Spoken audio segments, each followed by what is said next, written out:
नमस्कार, आप देख रहे हैं आर्या न्यूज झारखंड खबर आप तक में आपका स्वागत है। मैं हूं अक्षरा। आइए देखते हैं पंकज आर्या की एक रिपोर्ट। नमस्कार। मैंने आप सब से काफी बार बोला है कि हिंदुस्तान में लोकतंत्र पर आक्रमण हो रहा है और इसका हमको हर रोज नए नए उदाहरण मिल रहे हैं। सवाल मैंने एक ही पूछा था,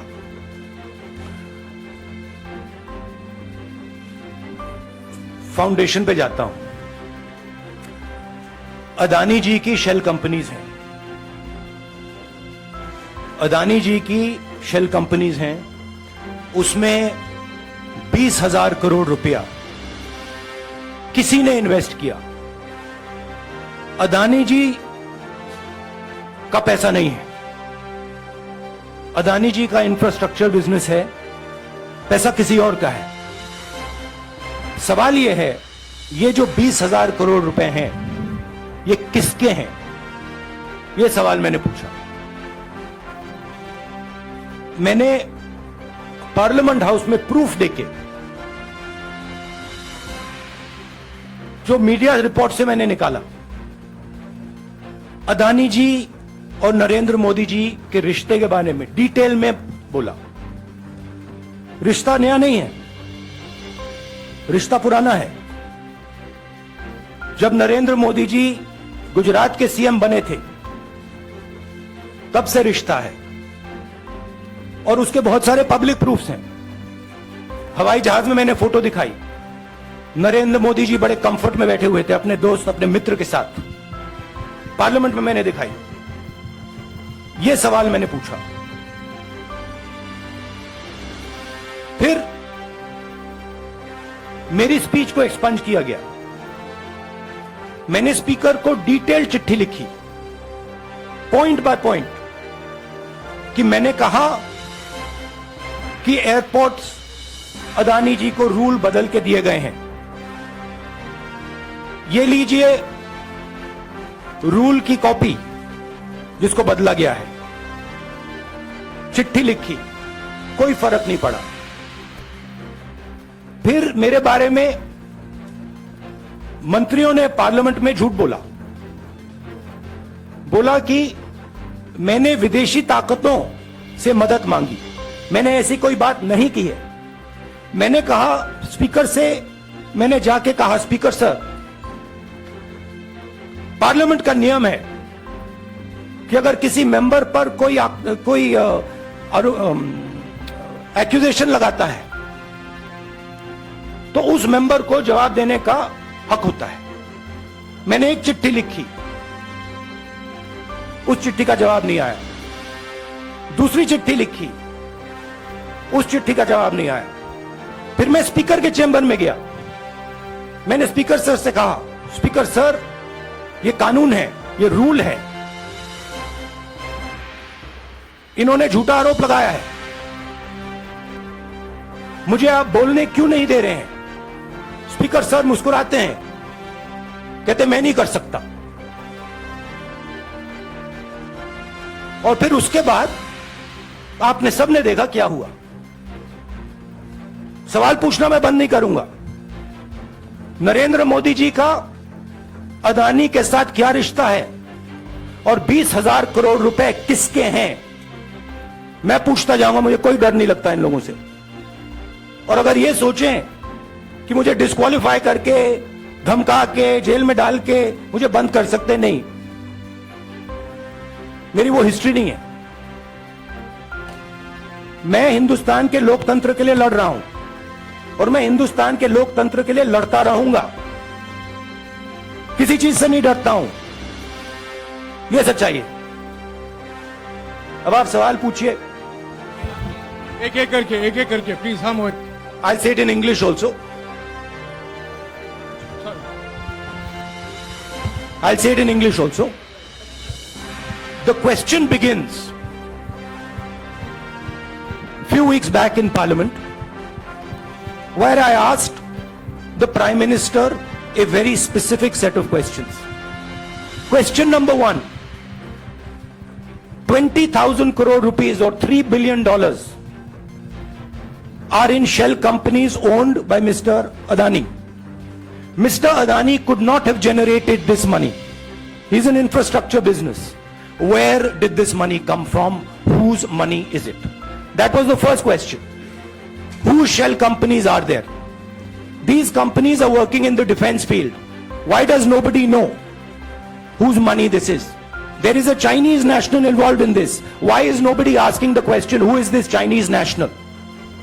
That was the first question. Second question was set of questions with proof. What is the Prime Minister's relationship with Mr. Adani? I showed a picture of the Prime Minister and Mr. Adani's plane relaxing.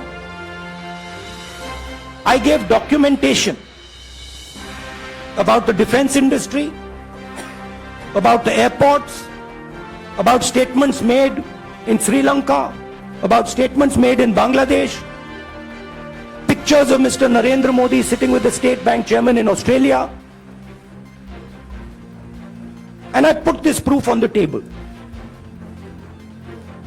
Immediately after that, the BJP started its work.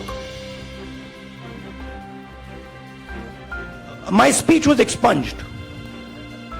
I wrote a letter to the Speaker with a detailed explanation on the defense industry, on the airports, with press clippings, supporting documents, legal documents, and said this is the supporting foundation of my speech. I have not made this speech, I have not invented this. This is detailed research, here it is. Nothing happened. Nothing was revoked. My speech today is not part of the record of Parliament. The same, by the way, was done with Mr. Kharge.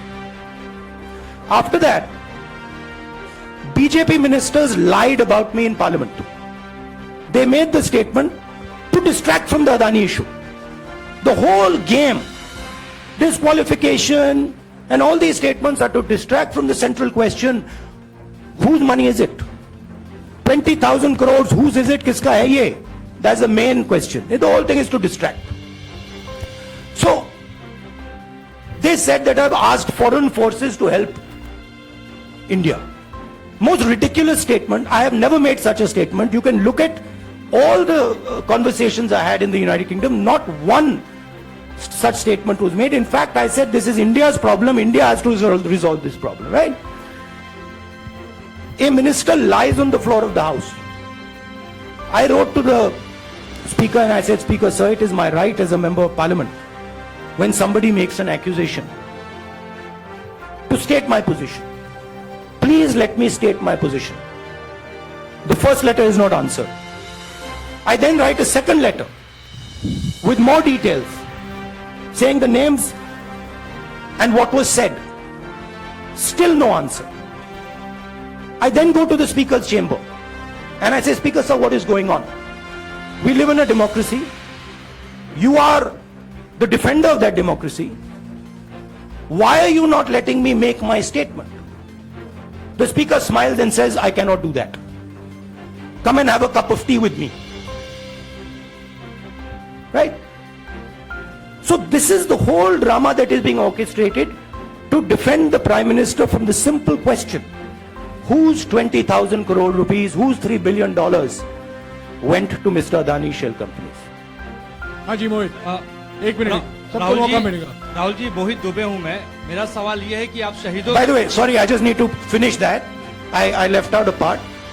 Look, I am here defending the democratic voice of the Indian people. I will continue to do that. I am not scared of these threats, of these disqualifications, of these allegations, of these prison sentences. I don't care. I'm not scared of them. Okay, these people don't understand me yet. I am not scared of them. They are used to everybody being scared of them. I am not scared of them. Right? And I will continue to ask the question, what is the Prime Minister's relationship with Mr. Adani? It is an old relationship. It is a relationship that began when he was Chief Minister of Gujarat. Mr. Adani constructed the idea of Resurgent Gujarat, organized all that. This is a partnership. It's a close partnership. I'm going to keep asking that question.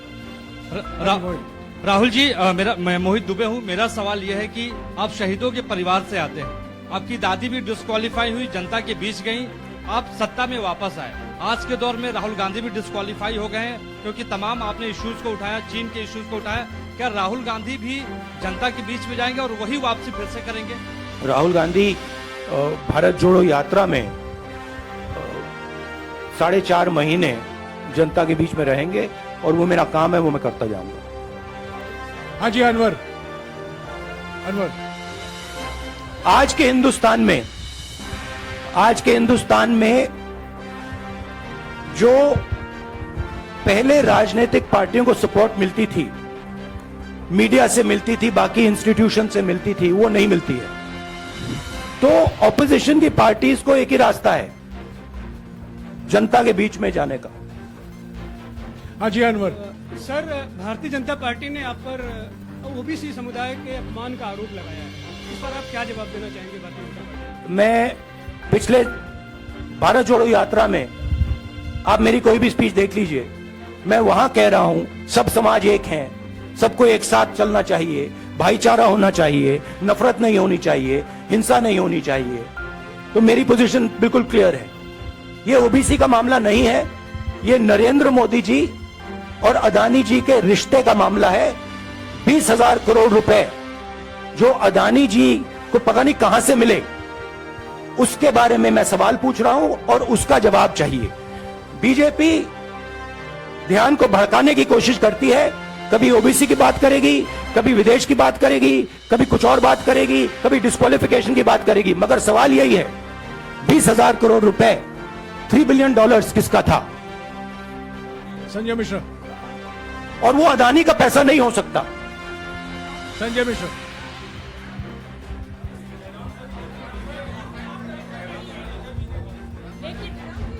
आपने कहा आप डरते नहीं हैं, लेकिन state के target पे हैं और स्टेट आपके खिलाफ है, पूरी स्टेट, पूरी मशीनरी आपके खिलाफ है।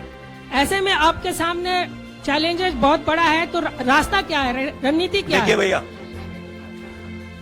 चाहे स्टेट हो, चाहे कुछ भी हो, मैं सच्चाई को देखता हूं। मुझे और किसी चीज में इंटरेस्ट नहीं है, मैं सच्चाई बोलता हूं।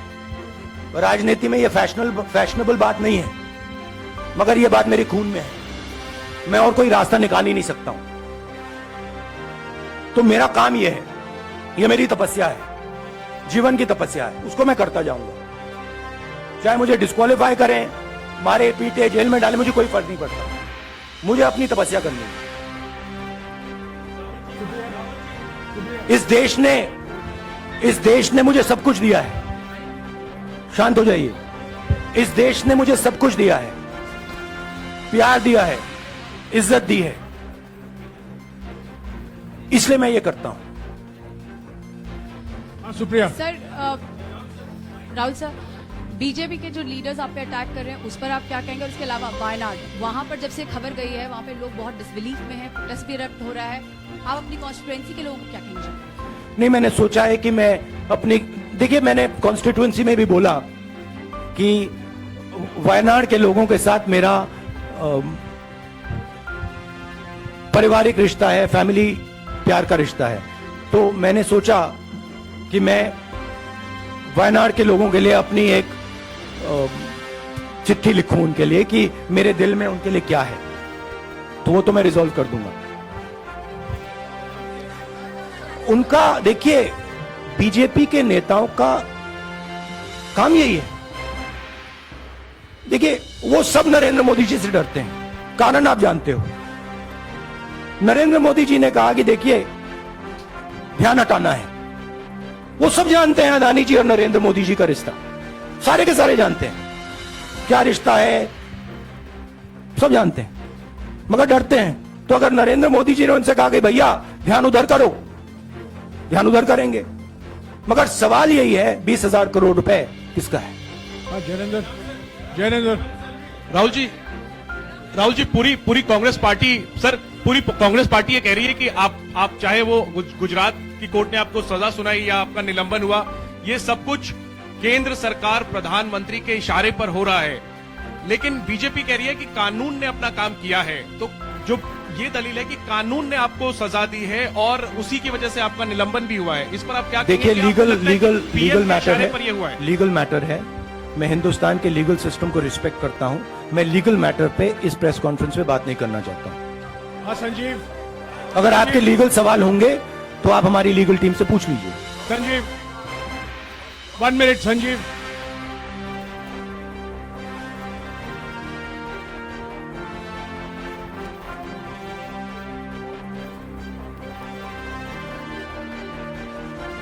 No, look, please understand why I have been disqualified. I've been disqualified because the Prime Minister is scared of my next speech. He's scared of the next speech that is going to come on Adani, right? I've seen it in his eyes. So he's terrified of the next speech that is going to come, and they don't want that speech to be in Parliament. That's the issue. That is why first the distraction, now the disqualification. Please don't be confused about this matter. There is a deep relationship between Narendra Modi ji and Mr. Adani. There is a question. 20,000 crore rupees have suddenly arrived in Mr. Adani's shell companies. Where has this money come from? Whose money is it? It is, some of these companies are defense companies. Why is the defense ministry not asking this question? Why is the defense ministry not asking the question? But please explain to us, whose money is this that is being spent on our drone development, that is being spent on our missile development, that is being spent on our ordnance production? Why is the defense ministry not asking this question? हाँ मंजरी, मंजरी, मंजरी please, एक minute मंजरी।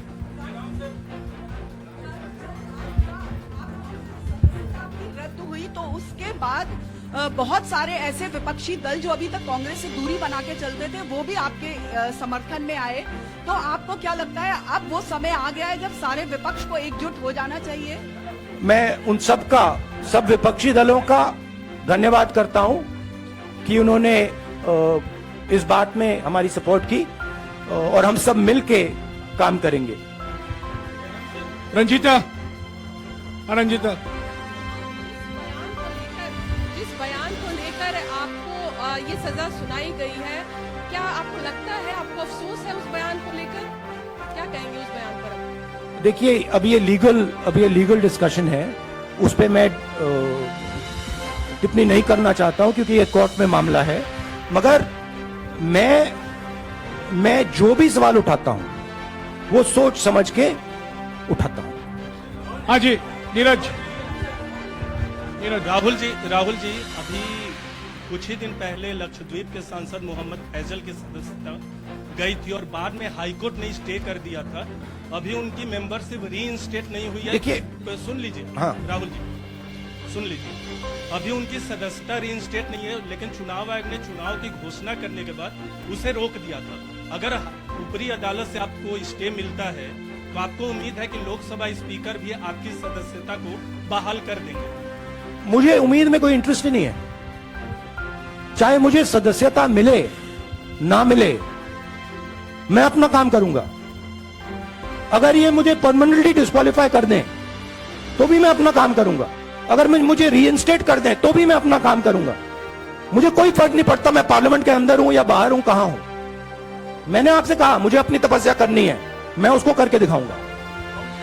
आपके लिए नहीं, अपने लिए। रवि एक minute Raman, हाँ। एक मिनट रमन।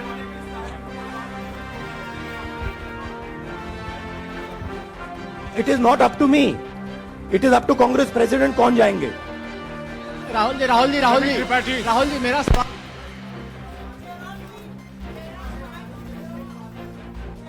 आपके यहाँ बैठे हैं। हाँ। दोनों मुख्यमंत्रियों का भी अडानी जी से रिश्ता है, उनके साथ लेन देन का मामला, उसका कहा जाए धंधे का मामला है। लेकिन क्या धंधे का ये मामला नहीं, क्या बात कर रहे हैं ये धंधा रोकेंगे ये लोग? जिनके पास जो भी स्टेट का उनके साथ नाता है, जो भी बिजनेस चल रहा है, वो बिजनेस रोका जाएगा क्या? देखिए, सिंपल सी बात है, आप डिस्ट्रैक्ट करने की कोशिश मत कीजिए। 20,000 करोड़ रुपए अदानी जी की शेल कंपनीज में कहां से आए? आप इंक्वायरी कीजिए। अगर बात निकली कि हमारे चीफ मिनिस्टर का पैसा है तो इनको जेल में डाल दीजिए। अगर बात निकली तो किसी और का पैसा है तो उसको जेल में डालिए। हाँ Siddharth sir, Rahul sir, please madam 1 minute.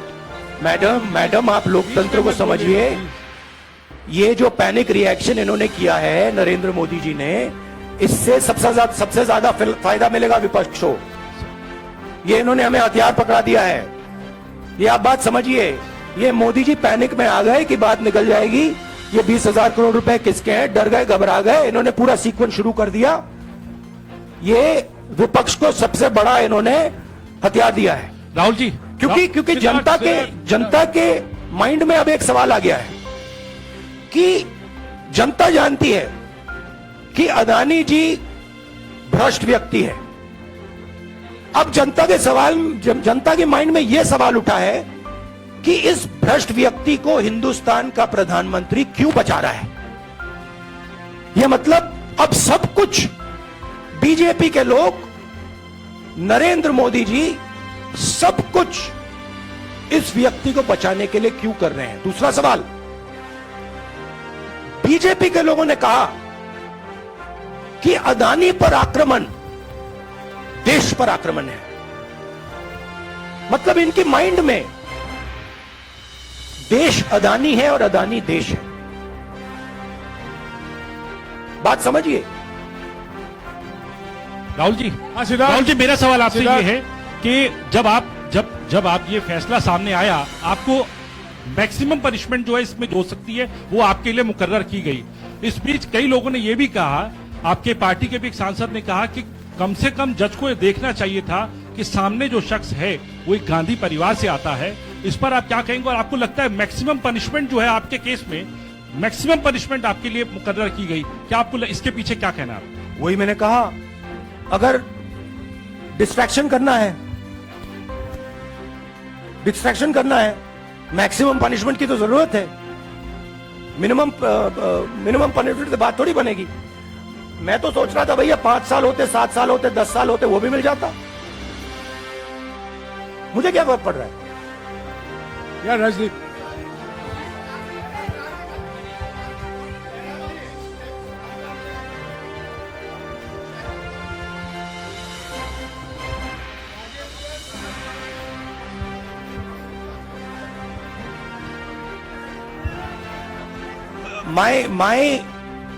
I have only one step, and that step is to fight for the truth in this country and to defend the democratic nature of this country that is under. Please let me finish, Rajdeep, unless you want to answer it for me. You do that also sometimes. Yeah. So my job, as I see it, is to defend the democratic nature of this country. And I will do whatever I have to do to defend the democratic nature of this country. What does that mean? That means defending the institutions of this country. That means defending the voice of the poor people of this country. That means telling the people of this country the truth about people like Mr. Adani, who are basically exploiting the relationship they have with the Prime Minister. Yeah, Pallavi, please 1 second, let's go. Look, see, these are legal matters. It makes me no difference. I told them, it makes me no difference if I'm disqualified, not qualified, whatever. It makes me no difference. Disqualify me for life. Put me inside jail. I will keep going. I will not stop. Mr. Gandhi, Yeah, Mr. Pallavi. Gandhi, 2 things here. One, are you worried or apprehensive about the political relevance of, say, the opposition and the Congress Do I look party worried to post? you? One. Second, Do I look worried to you? I'm excited. I'm happy that these people have given me the best gift they could give me. and second, Mr. Gandhi, is that BJP's reaction since yesterday is that if you hadn't torn the ordinance then perhaps you wouldn't be facing the law today. Your response to that? My response to that is that when somebody is guilty of something, they want to distract everybody's attention. Right? If you catch a thief, the first thing he says is, I didn't do it. The second thing he says, look there, look there, look there, look there. Right? That's what the BJP is doing. We have caught 20,000 crore rupees entering Mr. Adani's companies. Nobody knows whose money that is. That money cannot be Mr. Adani's money. He does not generate this type of money. So that money has come from someone. All this, OBC, disqualification, anti-national, all this is to distract from the panic that the Prime Minister is feeling. That his relationship with Mr. Adani is going to be exposed. Let me tell you, that relationship is going to be exposed. Nobody is going to stop that. It is going to happen. Because the opposition is going to press this thing until we find the answer. हाँ रवि, सिसोदिया जी को दे दो। राहुल जी जो judgement आया उसको लेकर BJP ने उसको किया है कि आपने ओबीसी का अपमान किया, पूरे देश में प्रेस कॉन्फ्रेंस करने की तैयारी कर रहे हैं कि आपने ओबीसी का अपमान किया था। भैया देखिए, पहला आपका अटेम्प्ट वहां से आया, दूसरा आपका अटेम्प्ट यहां से आया, तीसरा आपका अटेम्प्ट यहां से आया। आप इतनी डायरेक्टली बीजेपी के लिए क्यों काम कर रहे हो? थोड़ी डिस्कशन से करो यार, थोड़ा घूम घाम के पूछो। क्या आपको ऑर्डर दिया है क्या? देखो मुस्कुरा रहे हैं। घूम घाम मैं आपको उदाहरण देता हूं। आप थोड़ा घूम घाम के निकाल नुकुल बोलो। देखो ऐसे बोलो पहले, राहुल जी, हाँ तो please if you want to work for the BJP, then bring a BJP flag symbol here and put it on your chest. Then I'll answer you the same way I answer them. Don't pretend to be a press man. Vikrant, Rahul ji, हवा निकल गई। Rahul ji, BJP के लोग बार बार ये बात कहते हैं कि आपने जब विदेश में जाके भाषण दिया तो उन्होंने कहा माफी मांग लेते। अभी कहा कि कोर्ट में आपसे कहा गया माफी मांग लेते। तो जब ये लोग कहते हैं राहुल गांधी माफी मांग लेते, तो राहुल गांधी क्या सोचते हैं? राहुल गांधी सोचता है मेरा नाम सावरकर नहीं है, मेरा नाम गांधी है। गांधी किसी से माफी नहीं मांगता। और मैंने कहा, पार्लियामेंट हाउस में कहा कि भैया मुझे बोलने दीजिए ना, एक बार तो बोलने दीजिए। 2 बार चिट्ठी लिखी, तीसरी बार मैं पर्सनली स्पीकर से जाके कहता हूं, स्पीकर सर प्लीज, आप डेमोक्रेसी के लोकतंत्र के आप प्रोटेक्टर हैं, मुझे बोलने दीजिए। मुस्कुरा के कहते हैं भैया मैं तो नहीं कर सकता। आप नहीं कर सकते तो कौन कर सकता है? शायद मुझे जाके मोदी जी से पूछना पड़े, वो तो करने नहीं देंगे। तो मेरा जो पॉइंट है, इस देश में लोकतंत्र खत्म हो गया है। इस देश के लोग जो इनके दिल में है, हमारे दिल में है, बोल नहीं सकते हैं। इस देश के इंस्टीट्यूशन पर आक्रमण हो रहा है। और उस आक्रमण का मैकेनिज्म क्या है? उस आक्रमण का मैकेनिज्म नरेंद्र मोदी जी और अदानी जी का रिश्ता है, वो फाउंडेशन है। मैं नरेंद्र मोदी जी पर सवाल नहीं पूछ रहा हूं, मैं अदानी जी पर सवाल पूछ रहा हूं। बीजेपी अदानी जी को क्यों प्रोटेक्ट कर रही है? आप नरेंद्र मोदी जी को प्रोटेक्ट कीजिए। मैं अदानी जी पे पूछ रहा हूं, आप अदानी जी को क्यों प्रोटेक्ट कर रहे हो? आप इसलिए अदानी जी को प्रोटेक्ट कर रहे हो क्योंकि आप ही अदानी हो। Thank you.